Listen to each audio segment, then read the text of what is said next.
قربانی کے موقع پر ایک بات اور بھی بڑی شد و مد کے ساتھ پیش کی جاتی ہے، اور یوں سمجھ لیجئے کہ اہل باطل کی طرف سے، کفر کی طرف سے، ظالموں کی طرف سے، اسلام دشمنوں کی طرف سے یہ ایک اعتراض کا شوشہ اٹھتا ہے کہ اتنے سارے جانور کاٹنے کی کیا ضرورت ہے؟ دیکھیے اللہ پاک کا جو حکم ہے وہ حکم اسی طرح سے پورا ہوگا۔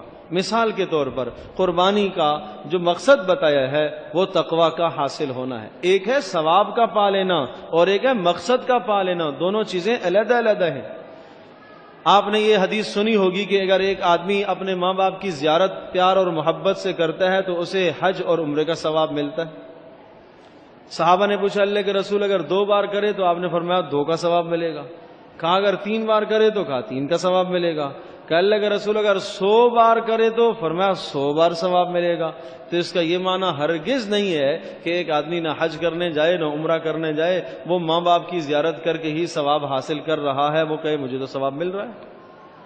یا یوں سمجھ لیجئے کہ حدیث پاک میں آتا ہے کہ قل هو اللہ احد تعدل ثلث القرآن، کہ سورہ اخلاص کا 1 مرتبہ پڑھنا 1/3 قرآن کا ثواب ملتا ہے۔ اب ایک آدمی گویا کہ 3 مرتبہ سورہ اخلاص کو پڑھ لیتا ہے تو پورے قرآن کا ثواب حاصل کر لیتا ہے۔ اب وہ کہتا ہے کہ میں روزانہ الف لام سے لے کر جناب والناس تک پڑھوں اور یہ میرے لیے بہت مشکل کام ہے، سورہ اخلاص مجھے یاد بھی ہے، بس میں اسی کو پڑھتا رہوں گا، قرآن کھول کر بھی نہیں دیکھوں گا، تو ایسا کرنا بالکل اس کا درست نہیں ہے۔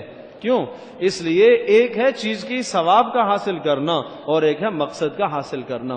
ثواب تو مل جائے گا لیکن مقصد جب ہی حاصل ہوگا کہ جب شروع سے لے کر آخر تک قرآن کی تلاوت کرے گا، وہ مقصد حاصل ہوگا کہ اللہ پاک سے تعلق قائم ہوگا۔ نمبر 2، حج کا ثواب لینا علیحدہ بات ہے، لیکن جو حج کا مقصد ہے وہ مقصد جب ہی حاصل ہوگا کہ جب وہ مشقت برداشت کرے گا، وہ دن کی مشقت، وہ راتوں کی مشقت، وہ جان کی مشقت، مال کی مشقت، ساری مشقتیں برداشت کرے گا تو اسے وہ مقاصد حاصل ہوں گے۔ یہی حال قربانی کا ہے، ایک ہے قربانی کا ثواب پا لینا اور ایک ہے قربانی کے مقاصد کا حاصل کرنا۔ ثواب تو ہے ٹھیک ہے، آپ صدقہ بھی کریں اس سے بھی ثواب ملتا ہے، لیکن قربانی کا مقصد یہ ہے کہ تاکہ انسان کے دل میں اللہ پاک کا ڈر پیدا ہو۔ یہ ڈر اسی صورت میں پیدا ہوتا ہے، خواہشات کے چھوڑنے کا جذبہ اسی صورت میں پیدا ہوتا ہے کہ جب انسان جانور کا خون بہاتا ہے۔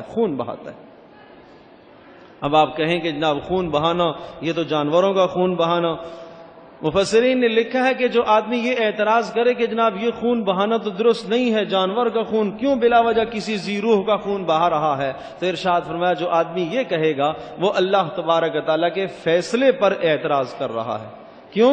اس لیے کہ اللہ نے یہ ارشاد فرمایا والانعام خلقها لکم، یہ جانور اور چوپائے اللہ پاک نے تمہارے فائدے کے لیے پیدا کیے ہیں، اور ان کا فائدہ کیا ہے؟ فرمایا بعضوں پر تم سوار ہوتے ہو، ومنها تأکلون، اور بعضوں کا تم گوشت کھاتے ہو، اس لیے تمہارے فائدے کے لیے۔ تو اللہ پاک جو خالق فطرت ہے، جو خالق کائنات ہے، اس کی تقدیر پر اعتراض کرنا اور اس کے فیصلے پر اعتراض کرنا، جو آدمی یہ اعتراض کرتا ہے کہ جناب اتنے سارے جانوروں کا ذبح کرنا بیکار ہے، بے معنی ہے، اتنا پیسہ کسی فقیر کو دے دیا جائے اور اتنا پیسہ جناب اتنے پیسے سے کسی کی شادیاں کروا دی جائیں، شاید وہ خیر کا کام ہوگا۔ یاد رکھیے گا یہ ان دنوں کے اندر، قربانی کے دنوں میں، نبی پاک صلی اللہ علیہ وسلم نے ارشاد فرمایا کہ 10 ذی الحجہ کو اللہ کو سب سے جو محبوب عمل ہے انسان کا، وہ عمل قربانی کا خون بہانا ہے۔ جانور کا خون بہانا یہ سب سے بہترین عمل ہے۔